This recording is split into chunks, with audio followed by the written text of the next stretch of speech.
o produto, o cálculo do produto vai nos dizer se aumentou ou não a produção naquele país. Tá? Então isso vai indicar o crescimento econômico. Ora, é uma ampliação da capacidade de produção, uma ampliação da produção. Mas isso não necessariamente significa desenvolvimento. O conceito de desenvolvimento é um conceito mais amplo, que além do crescimento, ele envolve outros aspectos, como qualidade de vida, tá certo? Respeito ao meio ambiente e uma série de outras considerações. Por exemplo, tem países que já estão desenvolvidos, eles abrem mão de um crescimento econômico em prol de ter mais horas de lazer, por exemplo. Poxa, para que crescer mais se a população já tem um estoque de bens que precisa? Todo mundo tem geladeira, telefone, televisão, celular, carro. Poxa, é só para manter isso. Então não precisa trabalhar 40 horas por semana. Trabalhando 30 horas por semana, a gente mantém o que temos, podemos manter o que já temos e vamos ter mais tempo de lazer com a família e assim por diante. Tá? Então essa ideia de desenvolvimento é o conceito de crescimento, ampliação quantitativa da produção e mais algum nível de qualidade de vida.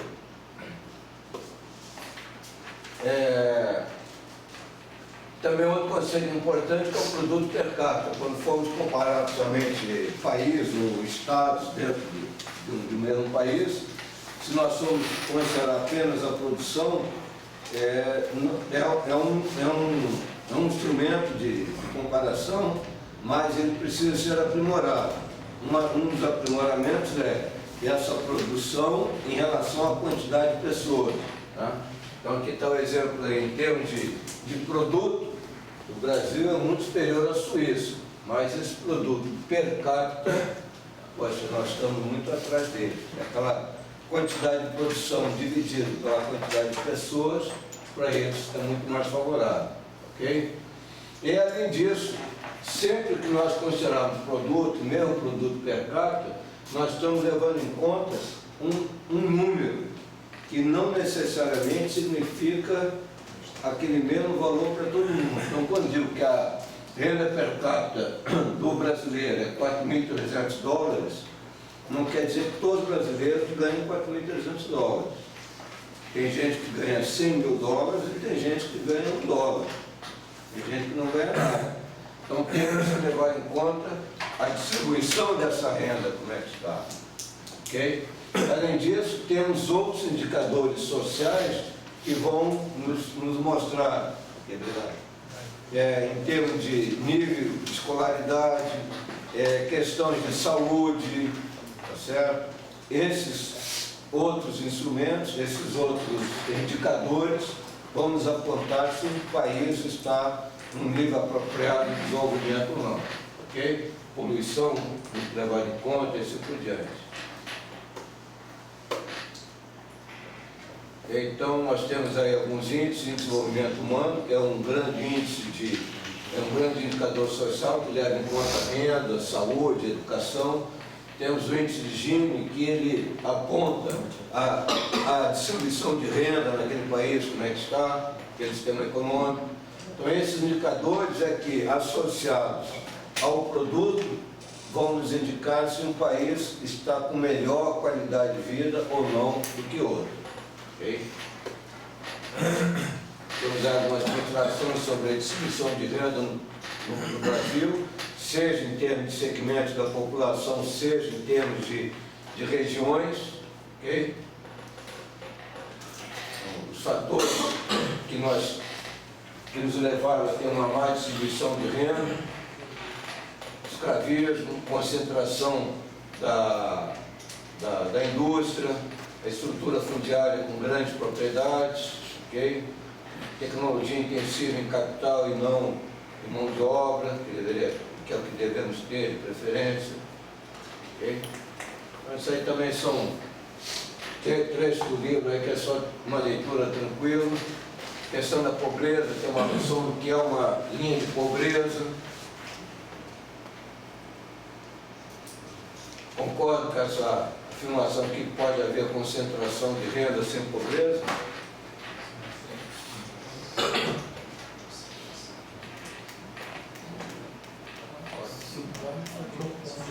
Se aquela pessoa que está no nível mais baixo daquela distribuição de renda, ela tem condições de viver bem, eu tenho concentração de renda, tem um cara super rico lá e o mais pobre, mas o mais pobre tem tudo que precisa para viver bem. Então eu tenho concentração de renda e não tenho pobreza. Não é o normal, não é o usual, mas em termos conceituais podemos ter essa noção. Desenvolvimento para ocorrer, ele tem que ser equitativo, ele tem que ser distribuído para toda a população, não pode um segmento desenvolver mais que o outro, tem que ser sustentado. Isso é um conceito que está sendo muito levado em conta nos últimos anos, tá? Questão de proteção do meio ambiente e tudo mais. As decisões sobre isso, nos primeiros slides, o que produzir, como produzir, quando produzir, para que produzir. Então, um exemplo ocorreu aqui ali na Rocinha, teve um governo aqui que queria fazer lá um teleférico e a população disse, não queremos teleférico, nós queremos esse saneamento básico. Certo? Então, a população, tendo a participação nessas decisões, ela vai dizer melhor o que ela quer. Okay? Não necessariamente é o que o governo ali, aquele prefeito, aquele governador está querendo fazer. Okay? Então, são os 3 aspectos para o desenvolvimento: a equidade, sustentabilidade e a participação da população. Muito bem, então o capítulo 3 é aquela noção de desenvolvimento, com aqueles conceitos que nós vimos ali. O capítulo 4 apresenta alguns conceitos de desemprego, mercado de trabalho. O primeiro deles aí é um conceito interessante, que é o hiato do produto, que vem a ser a diferença entre o produto potencial. O que é o produto potencial? É a capacidade que o sistema econômico tem de produzir, levando em conta o seu capital, a mão de obra e os recursos naturais. Okay? Então, a combinação desses fatores dá o potencial de produzir. E aquilo que efetivamente é transformado em produção, normalmente vai ser menor. A diferença entre o potencial e esse efetivamente transformado deve ser hiato no produto. Ou seja, eu tenho um potencial de produção que não é todo utilizado. Essa parte que não é toda utilizada é chamado hiato do produto. Okay?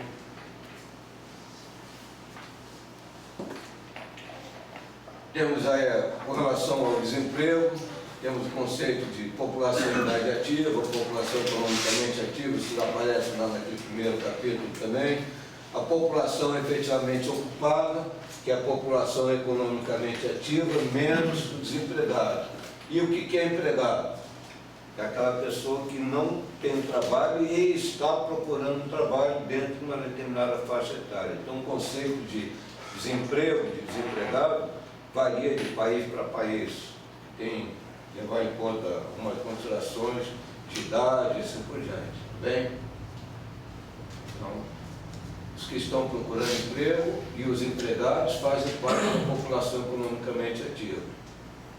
E aí tem outros conceitos que nós vamos ver mais à frente aqui também, questão da taxa de desemprego, procura emprego, mas não encontra, maior de 10 anos. Isso aí é um conceito que está no livro. Será que está apropriada essa idade aí para construir emprego? Não está apropriada, né? Desalento, qual é a noção de desalento? É aquela pessoa que, poxa, não está tendo emprego, não vou nem procurar. Se ela parou de procurar emprego, ela deixou de ser computada como desempregada. Está lá na taxa do desalento. E às vezes temos uma situação também que o governo ele adota algumas medidas e gera uma quantidade de empregos, tá certo? Então, estamos aí com quantidade de gente procurando emprego, 10 mil. Então, geramos 10 mil empregos. Pô, mas tem ainda 5 mil agora procurando emprego. O que foi? Era gente que estava no desalento, que já tinha alvorado, mas já que apareceu oportunidades, opa, vou começar a procurar de novo. Então, ele voltou a procurar emprego. ou é um aposentado que resolveu trabalhar. Então, pode ter necessidade de 10 mil empregos, o governo consegue os 10 mil empregos, mas ainda assim continua gente desempregada, porque gente que saiu do desalento ou um aposentado que passou a querer trabalhar, por exemplo. Você deve dos tipos de desemprego também é importante saber: desemprego cíclico, friccional e estrutural. O ciclo conjuntural é normal, final de ano, vai ter aumento de venda no shopping, todo mundo comprando para o Natal. Poxa, as empresas contratam. Tá? Aquelas empresas que começam a produzir lá em agosto, setembro, eles aumentam a quantidade de gente na produção lá em agosto, setembro. Aí chega em novembro, já entregou a produção, desemprego. Agora a loja lá que vai fazer a venda, ela vai contratar gente em novembro. Então, naquele segmento ali, a menor quantidade de emprego aparece no final do ano. Então, ciclo conjuntural. O friccional é aquela situação que, mesmo tendo oferta de emprego, não tem as pessoas ou no local ou com a capacitação apropriada para atender. Então, lá em São Paulo, tem vaga de torneiro mecânico. Mas, poxa, tem um cara, torneiro mecânico desempregado lá em Belém, no Pará. Poxa, ele não está em São Paulo, lá ele está desempregado. Lá em São Paulo tem emprego para o torneiro mecânico. Certo? Ou então, lá em São Paulo, eu estou precisando de torneiro mecânico, mas o cara que está desempregado, ele é eletricista. Não sabe mexer em torno. Então, essas diferenças geográficas e de qualificação geram o desemprego friccional. E esse desemprego friccional ele vai existir mesmo que esteja num período de crescimento. Vai ter, ainda mais num país grande como o Brasil, vai ter sempre desencontro de oferta e procura de emprego, questão geográfica ou por capacitação. Ok?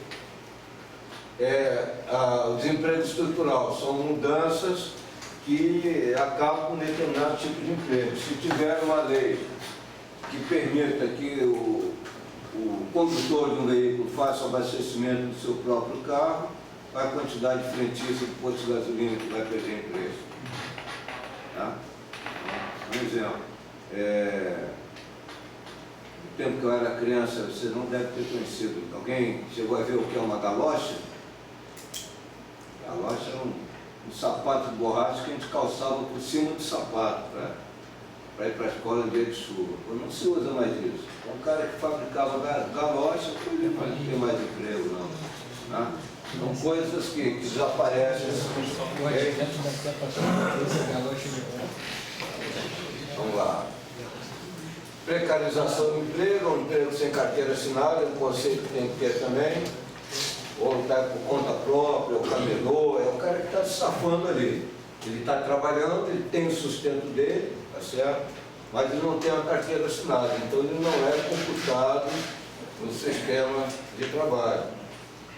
Conceito também de economia informal e economia submersa. O livro aqui fala submerso, mas a maioria dos autores fala de economia subterrânea, que é aquela relativa a atividades ilegais, o jogo do bicho, o tráfico de drogas, essas coisas todas ilegais, contrabando, isso tudo é economia submersa ou subterrânea, sustenta muita gente, mas é ilegal. Diferente da economia informal. A economia informal, ela é uma atividade que não respeita algumas regras, mas não é uma atividade ilegal. Okay? Então, eu contratar alguém para fazer um serviço lá no quintal da minha casa. Okay? Eu não estou assinando carteira, mas posso passar uma semana lá capinando o quintal. É uma atividade informal. Não está vendo nada ilegal, mas também não estou assinando a carteira dele. Mas não está vendo uma atividade legal de ser realizada, não é uma atividade criminosa. Então, esse conceito é bom saber também. Vamos lá, vamos falar agora sobre o conceito de inflação. Isso aqui é importante. É um aumento que é generalizado, contínuo, no nível geral de preços. Então, não se trata de aumento de um produto A, B ou C, de um modo geral em todos os produtos, tá certo? Não é só apenas o aumento do preço do bacalhau por causa da Semana Santa, okay? Do chocolate por causa da Semana Santa, ou não sei o que lá por causa da festa junina e assim por diante, é contínuo. Isso caracteriza a inflação. Okay? E aí tem alguns outros conceitos associados à aceleração inflacionária, quando o índice de inflação vai aumentando, pode ter um índice ali mantido o mesmo percentual, mas se tiver aumento, uma aceleração, se aumentar muito, é uma hiperinflação. E o conceito de estagflação é quando nós temos uma inflação associada com uma recessão, ou seja, o país está diminuindo a sua capacidade produtiva e ainda assim está havendo aumento no nível de preços. Okay? Que o normal, nós vamos ver até mais à frente, aqui é um artigo que diz que por que a inflação caiu nos últimos 2 anos aqui no Brasil, por que está no nível baixo? Porque nós não estamos crescendo, não estamos crescendo, não está havendo geração de emprego, as pessoas não estão ganhando bem, então não estão demandando produtos, com isso os preços estão estáveis. Tá certo? Agora, se tiver a economia descendo e ainda assim os preços aumentando, é o que está acontecendo na Venezuela. A capacidade de produção de petróleo lá está menos da metade que eles estão produzindo, é menos da metade do que eles produziam alguns anos atrás. E os preços estão explosivos. Então eles não estão produzindo e ainda assim os preços estão aumentando. É um exemplo de estagflação. Okay? Temos basicamente 2 tipos de inflação. Inflação de demanda, que é a situação de a quantidade de pessoas ou a quantidade de recursos para comprar coisas é maior do que a quantidade de produtos disponíveis, tá certo? Então nós comentamos daquele esquema básico que nós fizemos lá, que se nós tivermos as pessoas que receberam uma renda pela remuneração dos fatores de produção, não conseguem, não encontram disponível no mercado uma quantidade de produto, que uma parte foi para o governo ou foi para a exportação, ela vai ter mais dinheiro para comprar do que produtos disponíveis. Então a tendência vai ser, quem tem produto para vender vai aumentar o preço. Então isso é uma inflação de demanda, porque a demanda está maior do que a oferta. Okay? E tem a inflação de custos. Por exemplo, uma matéria-prima que aumenta de preço num determinado momento. Já tive aqui o caso do petróleo na década de 70. Em função da OPEP, aquela situação, poxa, o preço do petróleo subiu de, sei lá, de 6, 10 dólares o barril para 80, 100 dólares. Tá? E o petróleo é um insumo que ele é básico na economia. Certo? Transporte, a petroquímica toda depende do petróleo. Então o preço do petróleo interferiu no nível geral de preço. Então foi uma matéria-prima, um insumo básico, que aumentou muito de preço e fez com que então os preços em geral aumentassem. Né? Uma outra situação, quando nós temos sindicatos muito fortes que pressionam para haver aumento de salário sem ter havido aumento na produtividade. Então, se aumentar a remuneração do fator de produção, trabalho, sem ter havido melhora, uma maior eficiência na alocação desse fator de produção, eu vou ter gente ganhando mais e não tendo produto sendo produzido para atender essa situação. Né? Então, mas vai ser o que? O empresário, ele aumentando o salário, ele vai embutir aquilo ali no preço de venda da mercadoria. Então, vai aumentar o preço de venda da mercadoria por causa do aumento do salário. Okay? Taxa de juros também. Então, cada custo desse, cada fator de produção que tiver um aumento do seu custo, que reflete em todo o nível de preço, vai produzir inflação. Então, demanda e custo. Tem aí, que também está no livro, a concepção estruturalista, tá? Que ela focava apenas aqui nos países latino-americanos, foi da época da CEPAL, que foi desenvolvida essa ideia, em que quando os países daqui da região migraram para uma situação melhor de industrialização e que não houve um acompanhamento da melhoria também na agricultura. tá? Porque nós vimos ali que houve uma industrialização maior, mas isso aí tem que ser acompanhado também de uma melhoria na agricultura.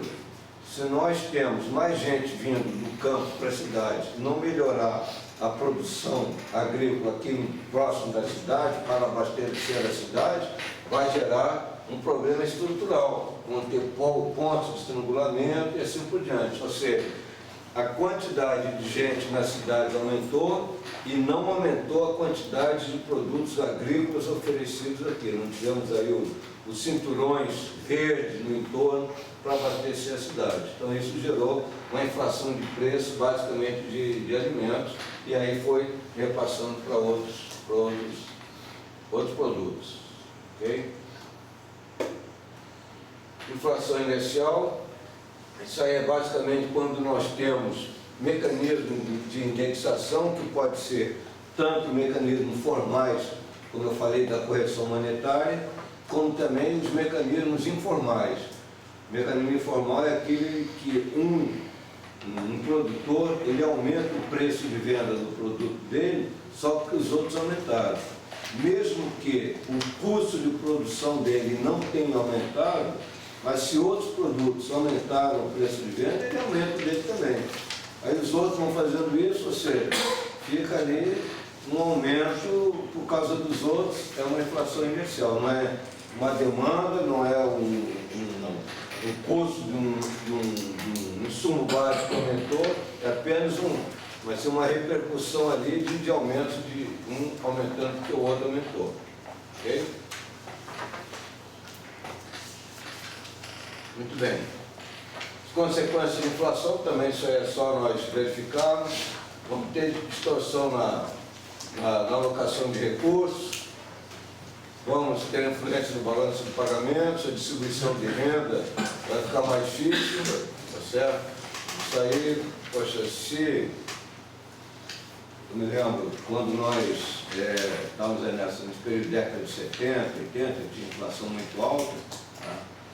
Nós tínhamos a restituição do imposto de renda, você pegava um cartão lá do batalhão, tinha um cartão lá da Macro, que tinha ali na Penha, enchia o carro lá, comprava tudo que podia com a restituição do imposto de renda, alimentos não perecíveis, material de limpeza, material de higiene, para melhor aplicação financeira da época, porque aqueles produtos ali eles iam aumentar de preço com certeza, certo?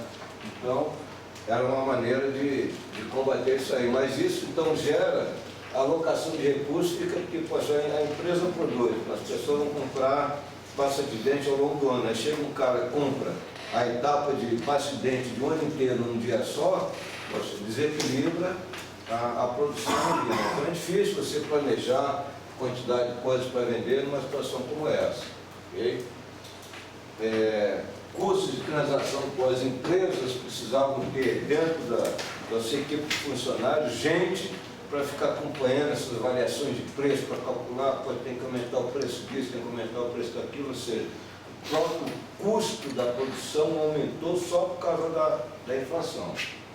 Ok? Vamos lá. Os índices utilizados para medir a inflação, índice para atacado, varejo, consumidor, custo de vida, então tem vários índices aí, várias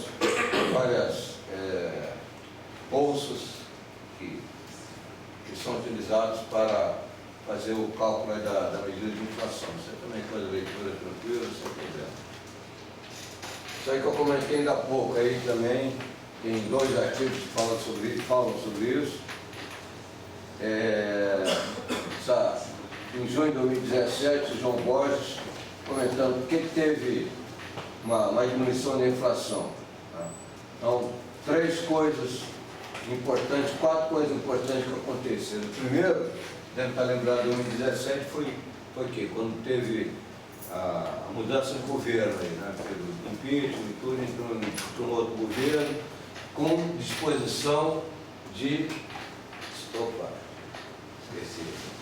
e fazer respeitar aquela meta estabelecida, coisa que o governo anterior, na nova matriz econômica lá, que falava, poxa, a banda não interessa, a meta é 4,5, mas se vai até 6,5, 6,5 pode estar dentro da meta, não sei o que é a meta, não tem meta, se alcançar a meta, vai alcançar a meta.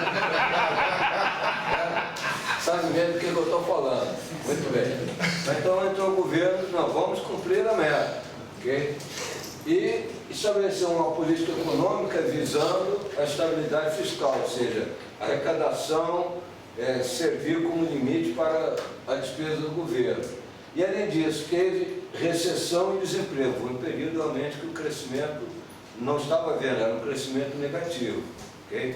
Então, houve uma diminuição do nível geral de preço, a inflação diminuiu por causa dessas decisões políticas, mas também por causa do crescimento que estava reduzido, com isso o poder de compra das famílias, e além disso teve uma safra agrícola muito boa, então a quantidade de alimentos disponíveis para compra foi maior do que o que as pessoas estavam querendo comprar, então os preços diminuíram. Então esse artigo aí mostra bem essa relação da inflação. Teve esse outro aqui da Miriam Leitão, também nessa mesma época, mais ou menos por as mesmas razões. Superprodução de alimentos, preço derivado do petróleo numa mesma situação, teve uma redução dos preços de energia e confiança na direção do Banco Central no cumprimento da meta. Então, dois autores diferentes, com palavras diferentes, mas focando a mesma coisa. Alimentos de grande produção, o governo responsável em termos de medidas fiscais, tá certo?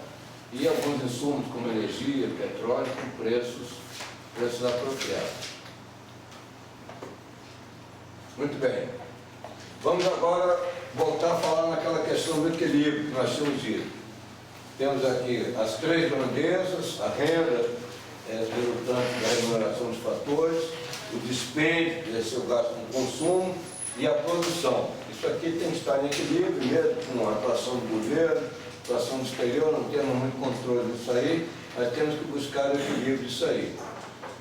Basicamente, o que nós temos que tentar fazer com que haja equilíbrio? A quantidade de bens ofertados tem que ser equilibrada com a quantidade de bens demandados.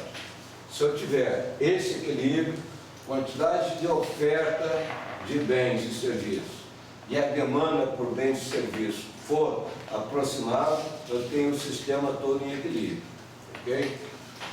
Só que a oferta de bens e serviços depende do produto potencial, depende da fronteira de possibilidade de produção, são dois conceitos importantes que nós já vimos aí, produto potencial, e são coisas que não são muito fáceis de se mexer. Tá? Por exemplo, qual é o produto potencial do Japão? Zero, ele não tem o que mexer aqui, tá certo? Então não tem como ele vai ter que correr atrás dos insumos básicos para a economia, aço, petróleo, ele tem que correr atrás daquilo tudo fora do país. Tá? Então, para nós atuarmos nisso aí, nós vamos ter que focar mais aqui no lado da demanda do que no lado da oferta. A oferta, ou temos os produtos ou não temos. Agora, para regular, se vamos produzir mais ou menos, vamos atuar aqui no lado da demanda, no lado da renda, consumo, investimento, gasto do governo, exportação, importação e assim por diante. É isso então que nós vamos fazer nos próximos capítulos aqui, tá certo? Nós vimos então que temos ali o lado da demanda, tem o consumo, tem a poupança, investimento, aquela coisa. Então vamos analisar cada um deles para ver como é que podemos interferir em cada uma dessas grandezas para ter um reflexo lá no sistema econômico de acordo com o objetivo para aquele período. Se nós queremos fazer uma geração de empregos, tá certo? Nós estamos passando por um período de desemprego, nós temos que aumentar o consumo, por exemplo. Se nós estamos num período de inflação alta, nós temos que diminuir o consumo. Então nós vamos ver cada uma dessas grandezas, como que podemos atuar para que aquela grandeza contribua para o objetivo da política econômica. E para atuar nessa grandeza, nós temos que ver quais são os fatores que interferem em cada um desses componentes aí da renda, tá certo? Então, falando do consumo, o O consumo é a decorrência da renda. Então, o principal fator que vai influenciar na variável consumo é a renda. Tem outros. Por exemplo, nível de riqueza. Se nós vivemos num país em que toda a população já tem, como eu disse, um estoque de bens, ou seja, suficiente, todo mundo tem televisão, todo mundo tem carro, todo mundo tem telefone, todo mundo tem escola boa, tem hospital bom, não sei o quê. Então, poxa, o nível de riqueza está ótimo. Agora, se o nível de riqueza não está bom, há uma tendência, poxa, não é todo mundo que tem televisão, não é todo mundo que tem máquina de lavar, então vamos produzir, vamos incentivar as pessoas a comprarem isso. Então não vai ser só a renda, vai ser o nível de riqueza também. Expectativas para o futuro, taxa de juros são variáveis do consumo, mas a principal dela é a renda. Ok? Fruto desse aspecto, tem um conceito que é chamado de propensão marginal a consumir ou a poupar, que é a consequência inversa. Significa qual a parcela da minha renda que eu estou disposto a alocar para consumo. Isso é a propensão a consumir, tá certo? E, se eu tiver um aumento na minha renda, qual a parcela desse aumento na renda eu estou disposto a alocar para consumo? Isso é a propensão marginal a consumir. Então, se eu aumentei de 100 para 200 a minha renda, tá certo? Eu, aqui no 100 eu alocava para consumo 80, ok? Agora, se minha renda passar de 100 para 200, esse aumento de 100, eu vou todo ele colocar em consumo ou eu vou botar mais em poupança do que em consumo? Então, essa é a minha propensão marginal a consumir. Essa grandeza, ela interfere, nós vamos ver com mais detalhes, ela interfere na questão do consumo. Isso é um aspecto cultural, é aspecto de necessidade. A tendência é o quê? Quem ganha pouco, o pouco que ganha vai consumir. Porque quem ganha o salário mínimo mal dá para comprar comida. Então tudo que ganha ele vai consumir. Não vai conseguir poupar, mesmo que ele queira. Agora quem ganha 20 salários mínimos, poxa, vai ter uma propensão marginal a consumir menor do que quem ganha um salário mínimo. Consequentemente, a propensão marginal a poupar para quem ganha 20 salários é maior do que a quem ganha um salário. Okay? Então, esse é um aspecto, o nível de renda da pessoa. Outro aspecto que eu sempre cito aqui é a questão cultural. Por exemplo, o japonês gosta de poupar. Não sei se você lembra, alguns anos atrás, o governo distribuiu bônus. As pessoas recebiam lá um bônus para incentivar o consumo. Poxa, o japonês poupava até o bônus. Ele recebia de graça o bônus. Mas você tem que você comprar coisa no mercado, ele botava embaixo do colchão lá. Então, está incutido na cabeça, porque é um país que passou em guerra, morreu gente pra caramba, passou por dificuldades, que está incutido na cabeça dele que ele tem que poupar para eventualmente ter dias piores lá na frente. Tá? Muito bem. Então, essa ideia de propensão marginal a consumir é que vai influenciar muito no nosso consumo. Ok? Muito bem. E aí já podemos conversar alguma coisa aqui em termos de consumo, nível de renda. O que é que o governo vai fazer numa situação que nós temos uma inflação, está havendo uma demanda por produtos maior? Qual seria uma posição do governo em relação a tributos e gastos do governo? Aumentar tributo, diminuir tributo, aumentar o gasto, diminuir gastos. O que seria? Então, se nós estamos vivendo um período de inflação, tá certo? A tendência é de as pessoas quererem comprar mais do que tem produto disponível, então vamos aumentar o tributo. Para quê? Para as pessoas terem menos dinheiro para comprar. Ok? Se eu não aumentar o tributo e, além disso, começar a comprar coisas, também o governo comprar coisas, vai diminuir a quantidade de produtos disponíveis para as pessoas comprarem. Então, vai aumentar mais ainda a inflação. Então, essas coisas que nós temos que começar a raciocinar a partir de agora. Como é que o governo vai interferindo, no caso, no consumo, para atender o objetivo de controle da inflação. Isso foi lá na década de 80, 90. E hoje, qual é o problema que nós temos? Desemprego. Então, para gerar mais emprego, o que o governo tem que fazer em termos de tributo? Aumentar ou diminuir? Diminuir, para as pessoas terem mais dinheiro, para as pessoas comprarem mais, quererem comprar mais. As pessoas comprando mais, o empresário vai produzir mais. Para produzir mais, ele vai ter que contratar mais emprego. Eu, governo, vou comprar mais ou diminuir as minhas compras? Eu vou aumentar o G, que é o gasto do governo. Estou comprando mais, empresário é a mesma coisa, vai produzir mais, vai contratar mais gente, vai comprar mais insumos. Então, o meu G e o T do governo depende do momento, depende do objetivo econômico. Eu vou interferir aqui no consumo pela tributação ou pelos gastos do governo. Tá certo? Bem, já falamos aí consumo e riqueza. Quem possui maior riqueza vai querer comprar mais ou menos, a gente está dizendo, com igual nível de renda. Quem vai consumir mais, quem possui mais riqueza, preocupa facilmente com o futuro, é uma ideia. Tá? Outra, quem já tem tudo, poxa, vai fazer o quê? Vai poupar mais, e assim por diante. Ok? Vamos lá. Então, só essa noção aí de consumo com riqueza. Taxa de juros. Taxa de juros alta facilita ou dificulta o consumo? Dificulta, porque eu tendo uma taxa de juros alta, eu vou preferir poupar, para comprar numa melhor situação. Então, o governo consegue interferir na taxa de juros? Aí na política fiscal, né? Gasto e tributação, nós vamos ver a política monetária, mas ele consegue interferir. Então, se eu estou precisando aumentar o consumo, porque está havendo uma recessão, o que eu vou fazer com a taxa de juros?